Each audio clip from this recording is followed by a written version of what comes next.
You're listening to Forward, a podcast from faculty at Trinity Evangelical Divinity School, hosted by Michelle Knight, Josh Jipp, Madison Pierce, and James Arcadi. Forward invites listeners into the mission of Trinity Evangelical Divinity School through conversations with faculty, staff, and guests. Welcome to Forward, a TEDS faculty podcast. I am one of your hosts, Michelle Knight, and I'm here with my co-hosts. I'm Madison Pierce. I'm Josh Jipp. And I'm James Arcadi. We are doing something a little different today. Rather than interviewing one of our colleagues, we decided to get together and sort of chat about life right now, both with our families and things that are going on at home and in the world broadly. So we wanted to invite you into that conversation, and hopefully this gives you a way to get out of your house a little bit and interact in a different kind of a forum. I forgot we were doing video, so that's there forever. I love it. So, Madison, what's up? What's going on at home? How are you? Yeah, I'm fine so far. Things have been relatively peaceful for us, apart from the fact that our hot water heater is broken. And of course, that is not an emergency. And so no one is super keen on fixing it. Wait, isn't plumber a essential service? It is, but we do, thankfully, we just bought this house, and so we have a home warranty, and Nice. For it to be covered, we have to have the home warranty people involved, and they're not keen on that right now. So Here we are. Are you still showering? I am, Josh. It may not look like it, but I am. With cold water? Well, so we are, it's broken in the sense that when it's on, it's like gushing water. And so we can't leave it on, but we can turn it on for short bursts to use it momentarily and stuff. So you need to stand there like that little Dutch boy at the dike, kind of holding in the water in from the old pictures? No, bless you. It's not that bad. It's like Curtis would be able to explain this better. My husband, it's there's some kind of drain that once the water comes through and is heated, it comes out, and ours is just constantly doing that. So our water bill was just crazy. So it's not gushing into our home, but it's gushing somewhere that I don't understand. But I know that it has cost me a lot of money. So, and that's not cool, especially right now. Yeah. But other than that, things are pretty normal. Yeah. The other thing is that we're potty training, and we're also, we're quarantining with the nights. Michelle may not be there on your screens, but she's there for me. And so Michelle and I have been potty training 2 children right now. And so this is not an ideal time not to have hot water because things have been soiled. So. Oh my gosh, I didn't think about that. If you need to wash stuff here, you can. Okay. Yeah. But yeah, we did somehow we thought that our kids are at home. Why don't we just potty train? Why didn't we think about the fact that our nerves would be frayed? And it's a crazy time to be I know. Let's do this, so worth it in the end, though. Yes. Yeah. Oh, and this is the other bright spot is that I have a sidekick that can come to all my lectures. That's Isabel, our trusty hound. She is well-traveled. She's been to 3 different countries and is a delight. So, yeah. She's a delight. Cool. So we have some other animal sidekicks in the podcast crew, don't we? I have a cat. I was aware of that. I actually had a student tweet yesterday about how a cat interrupted his class, and he was totally subtweeting me. I'm kind of annoyed about it, actually. Jersey, this is geared toward you for sure. But my cat is wonderful. He's sleeping actually in Isla's room, so hopefully he won't wake her. But she was very pleased that he went to sleep with her. So that's my daughter. Yeah. So he is a massive half Siamese cat that spends most of his life talking very loudly. And so he has not been permitted to be a part of the podcast meeting. It would be fairly disruptive. He's not as well behaved as Izzy, I fear. But we'll see. Yeah. Josh, James, pets what have you been house? up to? Oops, sorry, go ahead. Nope, we no pets. Yeah, but who else is at home? Yeah. Well, no who else pets is at for home? either of you. Yeah, but who is there? Yeah, my whole family's here. So I'm upstairs right now. This is where I work. I work up here from about 6:30 until 1, and then Amber, my wife, is basically doing homeschooling for Josiah, Lucas, and Satna, and then they're age 8, 7, and 5, and then I come down at 1:00. And then Amber comes up here and she works, and I do fun stuff with the kids like piano, help them with piano. And we do some cooking, and we do baseball, and we do some exercising and Spanish class and so forth. And then at 5:00, Amber comes down and it's family time. So that's what my routine has looked like pretty much every day. And now that it's nice out, we started to, well, not that it's not necessarily that nice today, but we've had a few nice days. We've been able to get out and go for walks and ride our bikes and things like that. So. Yeah, finally. When it was cold and we were all quarantined, that was a rough stretch, people. Yeah. Like, I'm so pleased to have some warm. It's nice. It's still cold, isn't it? I mean, that's a true California. Mid-40s, though. I mean, feels a little bit like you can at least be outside. Better than 28, if you're dressed appropriately, right? Yeah. No? Yeah. Oh, yeah. When it was 32, I bundled my kid up and made him take a walk because we needed to get out of the house. Definitely. Oh, yeah. So this meant we wore 4 less layers. So ultimately, we're pretty excited about it. There you go. But how about you, Josh? James? What's life like for you? Like you, Josh. I mean, I got 3 kids also, and we're all home. I sort of feel like we're all working from home. Thankfully, my wife and I have jobs, and wife works part time that we can do this stuff from home. But it sort of feels like we're in a very chaotic, small cubicle office space, I guess, with 3 kids doing various kinds of schoolwork. And yeah, my wife is doing a good chunk of the kind of quote unquote homeschooling with them right now. Although I kind of dip in and get to hear some cool things about 4th grade science and 6th grade French, though I don't know French, but my son is working on that, and so I hear a little bit of that from time to time. And we've got kind of a setup where we have like what Michelle nicely dubbed a room of requirement, as a Harry Potter reference there. So I kind of have a working space, and we also have like we've got our TV in here. We also have a piano in here, so our kids do piano, and it's kind of the guest room at times, and the music room, and kind of the everything room, depending upon who is in there at any given moment. Reminds me of like what's like a Jane Austen novel. You know, the room where everybody just kind of congregates together and plays piano and takes a turn around the room when things get a little boring. Is there a real name for that? Take a turn around the room. I need to do more turning around the room. Yeah, take it. It's usually when they want to gossip about everybody else. They take a turn so that they can gossip a little bit.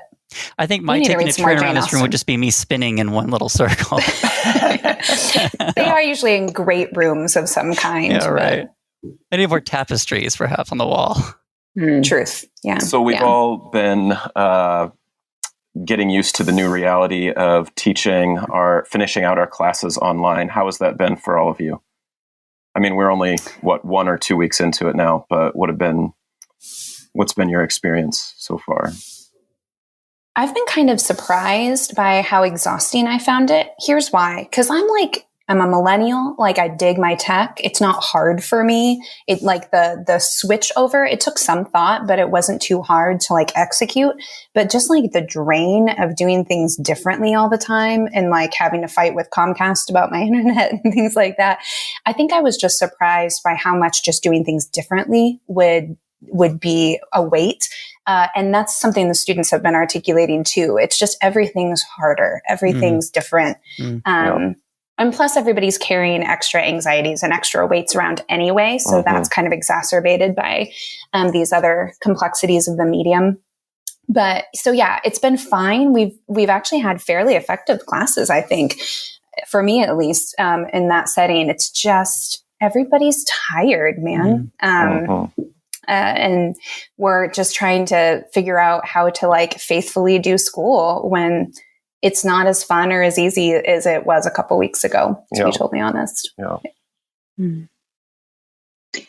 Yeah. I mean, and when piece, I'm enjoying it because there's some piece, like I'm doing some pre-recorded parts of my classes. I think Michelle is as well. And so that gives me some additional flexibility that I can get those out of the way. And then, on my class days, I have some additional time to do this and that, or just different time. But, as students are starting to have their own difficulties, I mean, it's just making it more and more complex. Like I have a bunch of students that are moving back to their home countries. And so that introduces like time change issues. And so, I mean, they're in Korea and China and all of that. And our class meets in the middle of the night. And, that just introduces a whole new thing. So we're putting the international in Trinity International University, I guess, but that is creating some additional distance. Yeah. Well, and it's challenging because we've been talking so much about the value of doing simulcast because we can kind of retrieve some of the element of the classroom, but that does automatically kind of make it difficult for students that are no longer in this time zone. Like it just, everything is so much harder. It's a dynamic I hadn't anticipated. Go ahead, James. I mean, on that note, I kind of made the decision, and in some ways, I feel like what I decided a week and a half ago, I'm still kind of evaluating because the situation has been so fluid, nationally and globally, and the like. But I'm actually teaching 4 classes this semester, so 3 regular TEDS classes, and then I added on an undergraduate class as a sabbatical cover. So I'm teaching a philosophy course on the undergraduate side, and so out of those 4 classes, there's 3 different kind of modalities that I'm teaching those classes in, which has been part of the challenge of thinking about how to do this effectively, given different things. So, like for one of them, my upper division elective class, we're doing that seminar style simultaneously, Zoom discussions and live and everything. But for my 2 kind of large lecture classes, I kind of thought perhaps this doing it in a more asynchronous manner, doing it not at the same time, would be more effective, really because those students are kind of traveling all over the place. And so I'm doing a lot of pre-recorded, I'm pre-recording lectures, posting those up, then doing discussion boards and kind of like augmented office hours and that sort of thing to kind of give students the opportunity to dip in and do the class when they have the space and the time to do that. And I'm happy to do that. I think that it's good for the situation, but it does mean that I'm trying to always keep in mind these like different timelines and different modalities for these different classes and where everyone might be in the course of a week. So, but it's also very experimental and just kind of seeing how this goes to flip things on the fly. Yeah, I had to put together. I'm a list person, and Michelle knows this, that my stress level is indicated by how many simultaneous lists I have. And so I had to make a list that's like just like a week by week basis, like all the kind of steps for what I'm doing right now, like recording the lecture, getting the quiz ready, posting it, changing this and that, like all this different stuff. Cause it's just like so many more steps than usual. And, I have 4 classes as well. And so it's just a lot of things to manage. Madison, you'll appreciate this. I had to add a category in Trello where I actually was segmenting my day by 15-minute blocks. It was just like, I just couldn't keep it all straight. It helps substantially. And then you get to check off a lot of boxes. So keep that in mind. It feels good for the brain. Josh, how are your classes? We're not even doing this right now. Trello for the podcast. Yeah, but Madison, you check those boxes for me, right? Yeah, she does. Yeah. She checks them all. I checked the log the other day. I don't think Josh has logged in a century. That's because Madison checks those boxes when I do my job. Yeah, it's good. That's good. And Josh is number 1 heckler and administrative assistant, all the time. I'm your number 1 heckler? Well, yes, you are, but I also reciprocate. You're that my number 1 heckler. Yeah. Josh, how are your classes? I only have 2, and I've been doing it all synchronous through Zoom so far. I guess, we'll see. We'll see. So far, it's been not as disruptive as I had thought it might be. And yesterday, I think I was most concerned about a student presentation to students who are going to kind of lead the class in Hebrews 12. And just wondering how that was going to work. But these 2 women were just great. Like they came really prepared with sort of the things they wanted to talk about. They did I was so impressed that they allowed for some of the awkward silences, and then waited long enough, and people would jump in, give them time to think. Because I always, as the teacher, can feel like the awkwardness a little bit, like, okay, do I need to jump in and say something here? But they did really great. So I was really pleased. Not to say that, they're all, most of them are all sharing, like, yeah, we're by ourselves in our dorm rooms, and it's hard and it's lonely, and so even more, kudos to them, I think, for persevering through some difficult times. Absolutely. We had presentations this week in one of my classes, and they were some of the best presentations I've ever seen. Like, the students rallied. I'll tell you what, they got so creative, like figuring out how to do group projects, like in this reality. I was just really impressed by the way that under all these circumstances, students are really doing great work. So. But, so how... What's the next question? By the way, did you just hear my fire alarm go off? That's lunch being cooked here at my house. Apparently, it's gonna be yummy. I was smelling some smoke, like it smelled like a tortilla or something like that, and I was like, I don't know, that can't be great. The fire alarm starts going off. It's off now. It must be taken care of. But these are the perfect anecdotes for what it's like to try to do these things at home. Totally. But it's also so Southern Californian of you that you could identify the smell of a tortilla. So I smelled a tortilla, and I thought, what's going on? Don't you know what that smells like? I mean, Tex-Mex, right? Oh yeah, but. Yeah, so I think from upstairs would be like, I would go. Oh, I don't know that's what it was. That's what it smelled like. I can't. Are you guys making homemade tortillas? No. We're not doing that. We buy tortillas from the store, and then I always heat them up on the stovetop, which my wife is kind of annoyed by sometimes because I put them in the microwave for 10 seconds. Microwave, huh?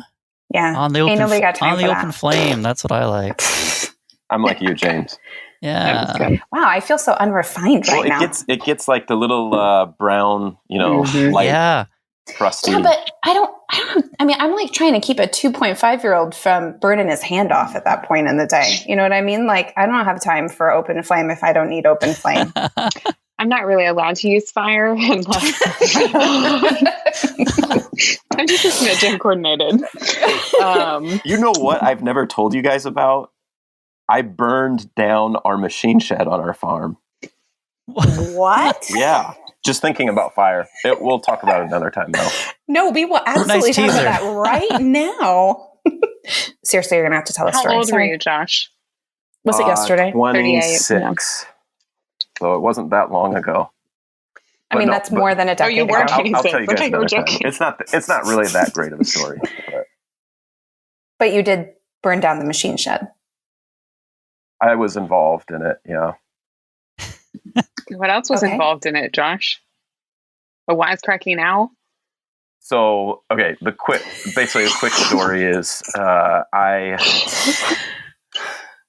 was home from Trinity. I was an MDiv student at Trinity. I was home at the farm, and there's this trucker on our farm coming to get grain.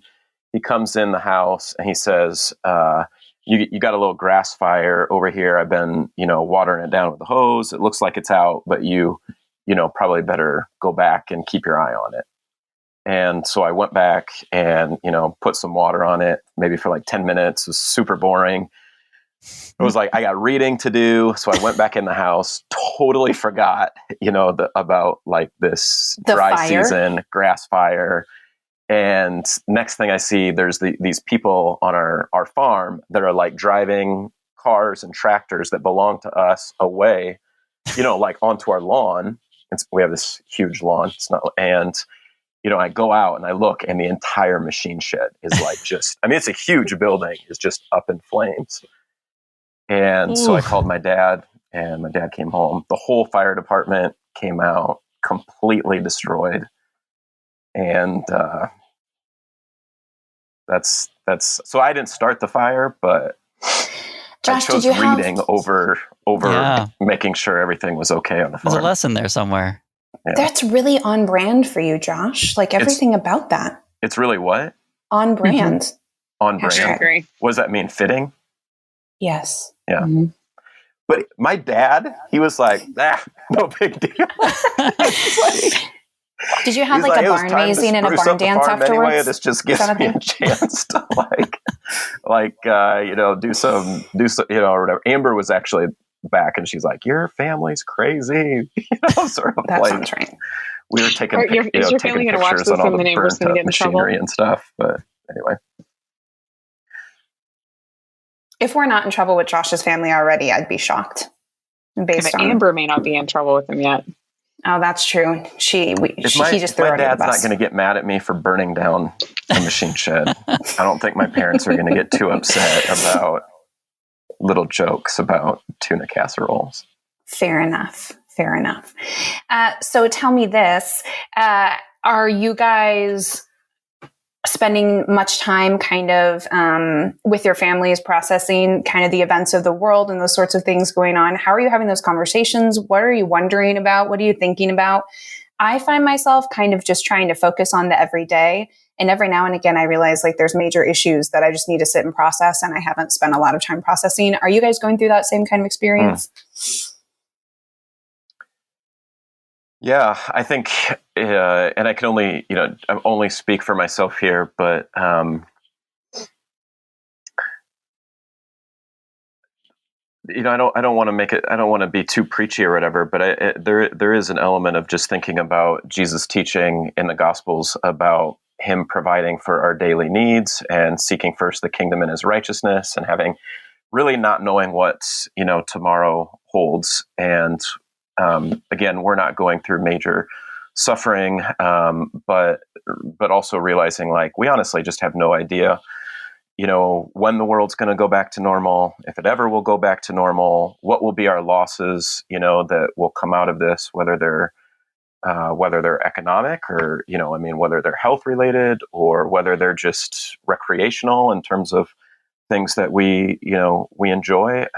But so I guess you said, Michelle, something similar, but I think for us in many ways, we are just trying to take it one day at a time, stay in the moment, focus, trying to teach our kids and also embody this for ourselves, gratitude for what God's given us and provided each day. Look at some of the things that might be taken away as an opportunity to, I don't know, maybe have they might be idols, they might not, but have certain things that might just be sort of stripped away that are non-essentials. And at the same time, just be trying to continue to be embodying spirit of generosity, prayer for the vulnerable, looking for ways to try to be good neighbors to people at our church and at our block, on our block here in the neighborhood and students. And so, yeah, I guess for me, the way we've handled it has in a lot of ways been, let's just, one day, in many ways, take it one day at a time. So, yeah. What about you, James? Yeah, it's a great question. As I mentioned, we have 3 kids. Our oldest is 11, almost 12, and then 9 and 6. And so they're certainly old enough to like be fully kind of aware at their age level for like what's going on and the like and the kind of upheaval. I've been really grateful for their sort of taking things in stride, and maybe my wife and I are doing a good job of just trying to provide some stability for them in as much as there's been a fair amount of upheaval with school and the like. And, we're dealing with a little bit of sadness too. So we're recording here on Friday, the 27th, and we were supposed to fly out tonight to go to California for my little brother's wedding. He's getting married on Sunday, and we're not doing that now because California is under a stay at home and Illinois is under a stay at home as well. And so, my brother's going to get married, and they've stripped it down to like them and a minister in my like future sister-in-law's living room or something like that. So, they're going to do it, and they're going to do it very in a very small fashion. And we're not going to be there for that. So we've had to kind of deal with that and process, a trip that we were going to take for a really joyous occasion that we're not going to take now, and instead we're going to, continue to do what we can to hunker down and that sort of a thing. And but I feel like the kids have been able to accept kind of the the reality in a healthy manner, which I think in some ways is encouraging for me too, because sometimes kids can be a little bit more resilient, and they're not getting all of the news inundated and everything, and so maybe that raises my anxiety level with respect to the potential extent of loss of life and the like in this country and around the world, and then the sort of financial consequences also. But in some ways, it's kind of just an encouragement to realize that like God does provide for us and cares for us, and that may not look like material possessions or material comfort in any place, but eternally, that's a real strong thing to be, resting in, or to take as our grounding and our stability. And I feel like maybe I've been kind of encouraged just seeing my kids' response in that fashion. So, yeah, I don't know. That's kind of some of the things that have been going on with us. Yeah. What about you, Madison? Yeah. I've been trying to only kind of process what I'm actually experiencing and what people are sharing with me. Because I do tend to process a lot of different things, like, and kind of global issues and stuff like that in really big ways. Some of which are good and some of which aren't. So, I mean, where I'm at right now is just kind of like feeling the tension about, as I have said, like knowing what the extent of this is.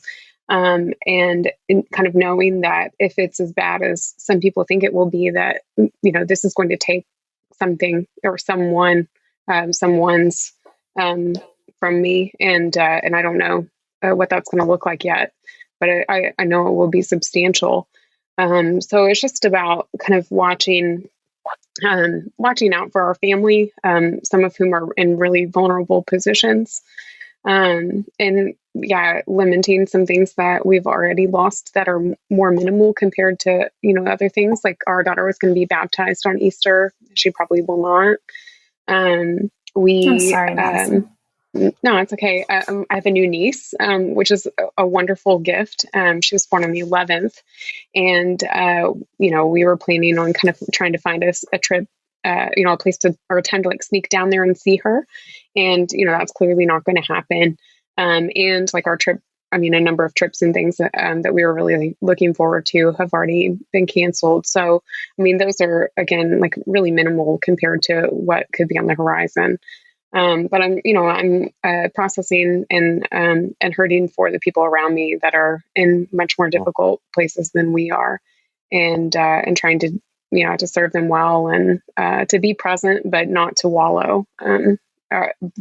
Me personally, that's a tendency that I might have that I need to avoid at this time. Yeah, I get that.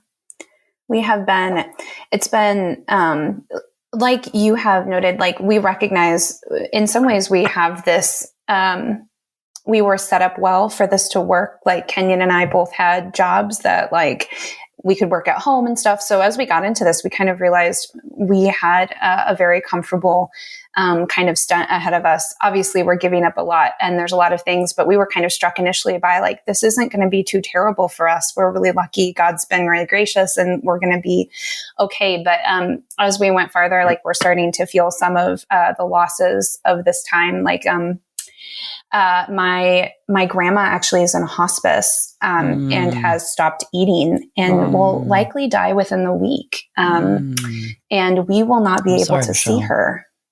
Thank you. And the reason I can talk about it so plainly is because I think I have been in a mode of just kind of getting through the day and have kind of shelved those emotions and haven't really processed that. Because there's just so many other things to worry about and think about. And so at some point I will fall apart because that's not really a sustainable pattern. But for right now, I think I've just kind of set it aside. And I think some of us are running that way. And I think that's been my primary concern as I've kind of watched my family is I'm noticing like even in my toddler, I'm watching us all kind of in self-preservation mode and just kind of getting through the day. And I've seen the way my husband's doing things and the way I'm doing things. And so not only is that not sustainable, but it's also, it's self-centered. There's a balance between being self-preservation and caring for yourself appropriately and also forgetting to care for the people around you.